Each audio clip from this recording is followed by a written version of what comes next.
voilà, les fêtes sont passées. J'espère que vous avez bien mangé, que vous avez bien bu, que vous avez bien profité des vôtres, en espérant que c'est pas été une période trop compliquée parce que oui, pour les mamans solo, quand on n'a pas nos enfants à Noël, c'est pas toujours évident. Donc voilà, cette période, elle est finie et maintenant, c'est l'heure des bonnes résolutions 2024. Quoi? Bah, pourquoi faire des résolutions? De toute manière, elles tiennent même pas 2 semaines. À quoi ça va bien servir? Franchement. Déjà, est-ce que tu savais qu'il existait plusieurs raisons pour prendre des résolutions? Si, si, je te jure. La nouvelle année, symboliquement, c'est le démarrage d'un renouveau. Ça nous permet de laisser passer ce qui s'est passé et de pouvoir envisager les choses autrement. C'est vraiment le temps d'un renouveau. Même si perso, je pense que chaque jour est un renouveau. Ce moment-là, cette nouvelle année, c'est un moment qui est propice.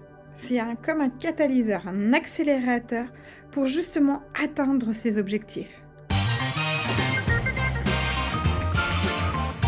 Bon, le mois de décembre, en règle générale, on prend un temps pour faire le point sur l'année qui s'est écoulée, de voir ce qui a marché, ce qui n'a pas marché, et de ça va en découler de nouveaux objectifs pour l'année à venir.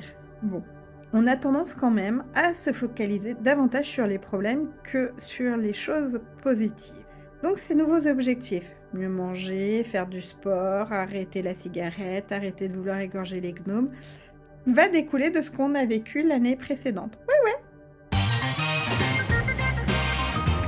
Et je vais rajouter la pression sociale, mais pour le coup plutôt positive.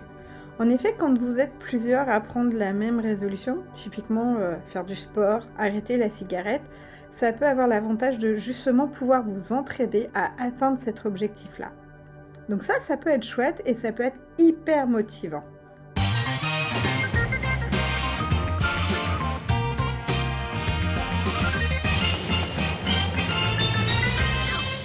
Déjà, est-ce que tu connais réellement tes objectifs? Tu veux perdre du poids? Oui, mais combien de kilos en combien de temps, en fait? C'est pas juste: «Je veux perdre du poids».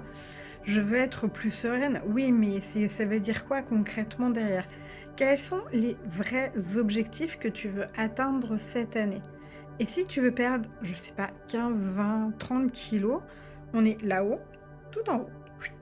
Et quelle est aujourd'hui la petite marche que tu as envie de franchir? Peut-être un poids, peut-être à quelque chose. Et pareil, si tu veux être plus sereine, quelle action tu es en capacité de mettre? Quel est l'objectif que tu as envie d'atteindre? Parce qu'il y a la sérénité là du Dalai Lama, mais du coup, toi, avant d'arriver là-haut où tu n'y arriveras peut-être jamais, mais comment tu fais pour pouvoir escalader, pour te rapprocher de ce sommet-là? Donc, quels sont réellement les objectifs précis que tu vas pouvoir mesurer à la fin de l'année?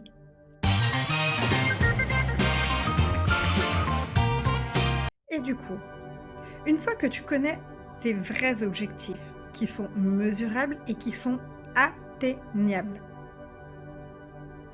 qu'est-ce que tu fais comme action et à quel moment tu les planifies? Maman débordée, tu veux réellement prendre du temps pour toi. À quel moment dans ton agenda tu notes que tel jour à telle heure, tu as un rendez-vous avec toi-même? Quoi? Tu peux pas le faire?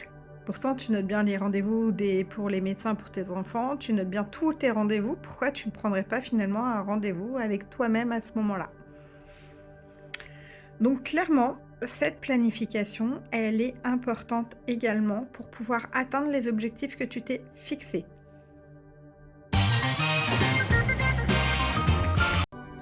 Je vais te parler du manque de motivation.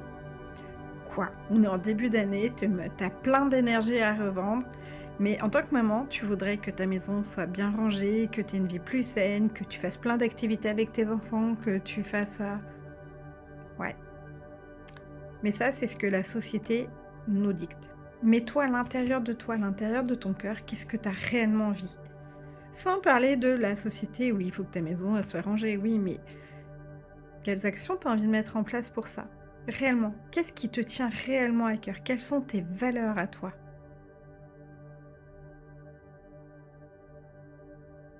Parce que clairement, Si toi, t'es pas réellement inspiré par ce que tu vas proposer comme objectif, cherche pas, tu n'y arriveras pas.